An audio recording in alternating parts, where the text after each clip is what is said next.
This is Newsfighters, where we fight the news so you don't have to. With Dylan Behan.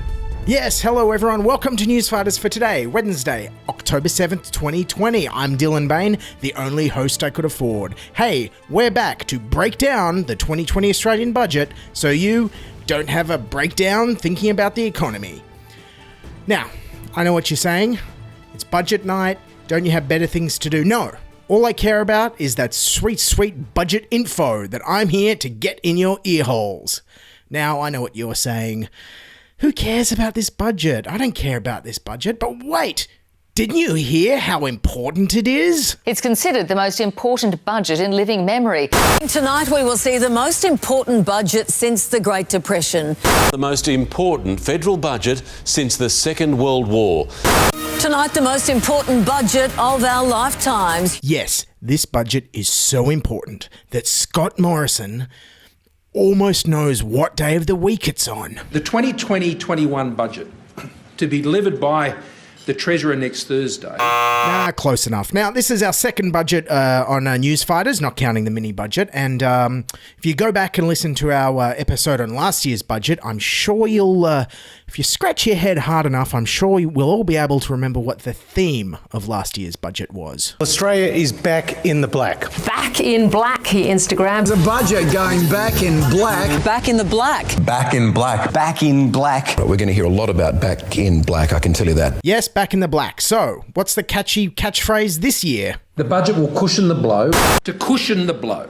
As the federal government tries to cushion the blow of the pandemic.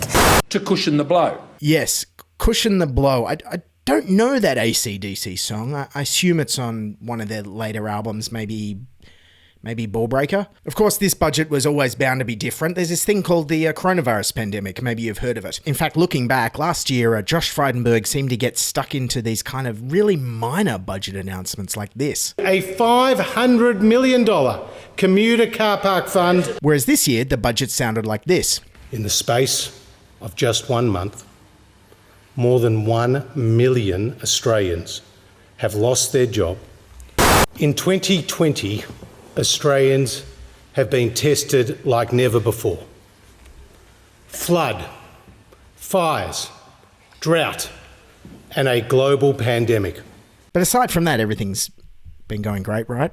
But anyways, on to the budget. And unlike at the beginning of the pandemic, economic pragmatism is out the window and ideology is back. Our plan is guided by our values. Yes, that plan was centered around values, or actually more like one value. We will achieve this by bringing forward stage 2 of our legislated tax cuts, paying 20% less tax. Tax relief, paying around 11% less tax, receive tax relief. These expanded tax cuts, lower taxes, less red tape. More than 11 million taxpayers will get a tax cut backdated to the 1st of July this year. Yes, the coalition is promising more tax cuts, but will they really boost the economy? But with this budget comes a crucial gamble that Australians will actually spend, not save, any cash windfalls. Yes, so let's just see how these people on the news said how they're going to spend their tax cuts. Absolutely save it. To be honest, I'd be saving it. It's probably a good time to save. I guess it'd be saving for maybe my kids' future, if they've even got a chance for a future. What the hell? How dark is 2020 when even the fluffy vox pops with mums on the nightly news are like, there is no future, we're living in the dystopian hellscape, all hail the new flesh. And yes, of course, tax cuts are the answer, because tax cuts are always the answer for this government, no matter what the question was. Minister, will you abolish daylight savings time? Yes, with tax cuts. Okay. But of course, why wouldn't you have tax cuts when nothing matters anymore, especially surpluses and it's deficit time, baby? As the Treasurer confirming the largest budget deficit in Australian history. The staggering cost of all the measures will push the deficit over $200 billion as national debt climbs towards $1 trillion. It would now be damaging to the economy and unrealistic to target surpluses over the forward estimates. And with that, the long pursuit of budget surpluses formally abandoned for years to come, along with the thinking behind it. we will be recalibrating our fiscal strategy. Yeah, it's a bit like if you're going to give something up, really commit to giving it up. It's a bit like your friend who was an annoying vegetarian for 20 years announces he's no longer a vegetarian by killing a cow and then wearing its carcass and shouting, "I'm recalibrating my protein strategy. Look at me, I'm a farmer." Now, people regularly accuse the coalition of just adopting big businesses' tax ideas and policies. Lower taxes, less red tape. And maybe that's because they literally sound like they came out the mouth of billionaire mining magnate Gina Rinehart. It's been practiced time and time again successfully. Cut government taxes, cut government tape. Yeah, thanks, Gina. Where are these great ideas coming from? Look at what happened successfully in the United States. And how did that happen?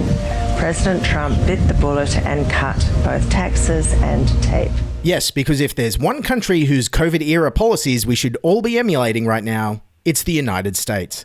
While we're at it, why don't we follow the Jonestown policy on enjoying delicious, refreshing beverages? Yum, yum. Thanks, Gina. And going into this budget, the government was determined to help stave off the recession by loosening the flow of money by making borrowing money easier. A plan to relax credit laws to make it easier to borrow money is coming under fire tonight. Critics say the proposed changes will lead to irresponsible lending. These proposed changes will remove the obligation for banks to check that you can actually repay a loan or a credit card. It's become overly prescriptive. It's become increasingly costly, it's become increasingly complex, and responsible lending has become restrictive lending. So yes, the government is scrapping the responsible lending laws. But hey, why stop there? Why not get rid of the responsible gaming laws at the same time? So when you go for your mortgage broker meeting, you can flip a coin, go double or nothing on your deposit. And hey, while we're getting rid of responsibility laws, let's get rid of the responsible service of alcohol laws. I want to be able to get beericino at the McCafe drive-thru.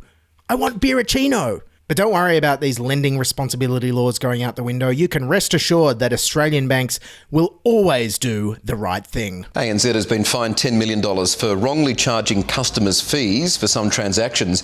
Westpac slugged with a blistering $1.3 billion penalty for breaches linked to money laundering and criminal enterprise. Okay, well, if you can't trust the banks, then I mean, surely you can trust the federal government to always do the right thing when it comes to managing our money, right? It has been revealed that the federal government paid 10 times the value for a block of land acquired for the Western Sydney airport expansion. The federal government spent $30 million, 10 times the value of the property. Labor has attacked the deal, done with a dairy company which has links to the Liberal Party. Hey, federal government, any chance you want to buy my 26 square metre studio apartment? I'll give you a discount. You can have it for 9 times what it's worth. Anyways, back to the budget. And it's not just about tax cuts. Josh Frydenberg says it's also about jobs. This budget is all about jobs. Our plan will create jobs. Tomorrow night it's going to be all about jobs. Our overwhelming focus is on jobs. That's our first, second and third focus. It's all about jobs. Jobs, jobs and more jobs. The surprise big new announcement in the budget speech last night was this. There will be a new job maker hiring credit to encourage businesses to hire young Australians. It will be paid at the rate of $200 a week for those aged under 30 and $100 a week for those aged 30 to 35. Yes, a job subsidy for any business, except for you dodgy banks, to hire unemployed workers aged 35 or under. So, sorry to all my friends in their 40s who lost their jobs during the pandemic, who are now going to be experiencing legislated ageism for the first time. And also get ready for hospitals to start hiring 30-year-old surgeons. Hey, that's why we have 2 kidneys, right? But it doesn't stop there. The government is also promising to boost apprenticeships to try and keep young people off the dole. The government will pay half the wage of any new apprentice hired by a business. It will cost $1.2 billion. Yes, $1.2 billion. That'll pay for about 4 or 5 kitchen renos. But it's not just tradies Josh Frydenberg cares about. Whether they're a plumber, whether they're a sparky, whether they're a carpenter, whether they are working as a hairdresser or a butcher or a baker. Josh Frydenberg there also listing the original Village People lineup before the baker was replaced by a cowboy. Yes, making jobs is a big priority because thanks to JobKeeper, a lot of private businesses right now are finding that they're only being kept afloat thanks to government support. Zombie businesses with no chance of survival are already being propped up with taxpayers' support. Zombie companies. These businesses are absolutely zombie companies. Yes, zombie companies. Previously, companies with no chance of survival run by brain-dead executives that feasted on the brains of the living was just the commercial TV networks. Hey, speaking of the TV industry... Australia's COVID-struck film and television industry is about to receive a $50 million funding boost in next week's federal budget. From January, broadcasters will still be required to produce 55% local content, but they'll no longer have to evenly distribute that across documentary, children's TV or drama productions. Yes, the government has announced they're giving more money to Screen Australia, but they're getting rid of the quotas for kids and drama TV programs and lowering tax incentives for small and mid-budget feature films. Also, without kids quotas now, you just know the lazy TV networks are going to repackage a bunch of cheap reality shows for kids. So get ready for Bluey's Dad Wants a Wife, Queer Eye for the Messy Toddler, and Bachelor in Paradise for 4-year-olds. Yes, but fear not, all you out-of-work TV production people. You can all still go and get jobs picking fruit. Welfare recipients will be offered incentives to join the harvest trail and pick fruit in a budget package designed to stem a critical labour shortage. The federal government will dangle more fruits in front of those looking for work. The federal budget is also expected to include sweeteners for those on job seeker and youth allowance to pick fruit. Hard to believe the government telling all the foreigners to go home would lead to a shortage of people to do these incredibly strenuous, low-paying jobs. How did nobody see that coming? So yes, get ready for farm work, young Aussies. How do you like them apples? And by that I mean picking them apples. Though I hear the conditions for workers on our farms might not quite be up to millennials' Airbnb standards. An inquiry into a modern slavery act has heard harrowing tales of exploitation of migrant workers in Australia. The people who pick our fruit and vegetables are at risk of slave-like conditions, with poor pay and dangerous, squalid housing. Actually, I'm wrong. Dangerous, squalid housing is basically every uni share house still, so never mind. But as for the slave-like conditions, well, Deputy PM Michael McCormack reckons it's the perfect Instagrammable moment. Bring your mobile, have that Instagram moment, because they're, up a ladder, picking fruit, blue sky in the background. Pick fruit, just doing it for the gram? Is that a serious suggestion? Well, they should. Yeah, millennials, come work on farms for the gram.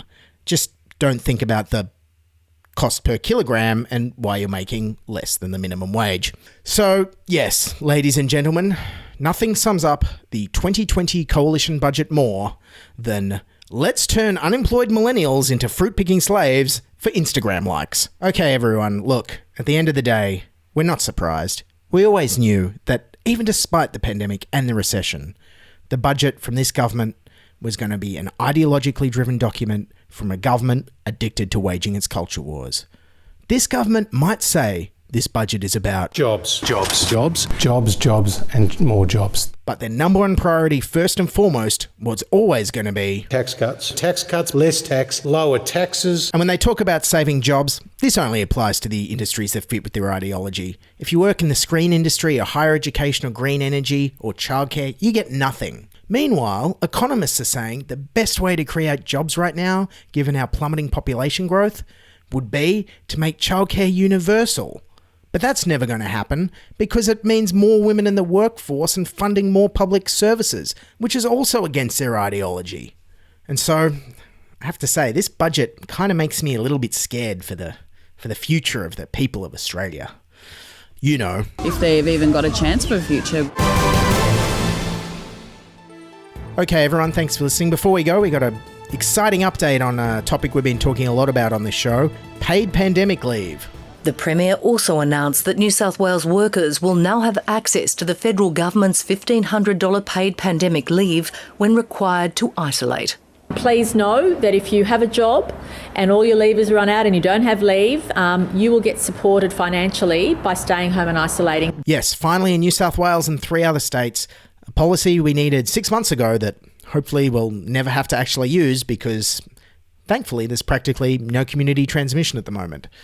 Better late than never. Hey, I can't wait for the New South Wales Berejiklian government to announce some other new timely policies. How about telegraph operator apprenticeships or tax cuts for blacksmiths or, trying to rejuvenate Sydney's nightlife?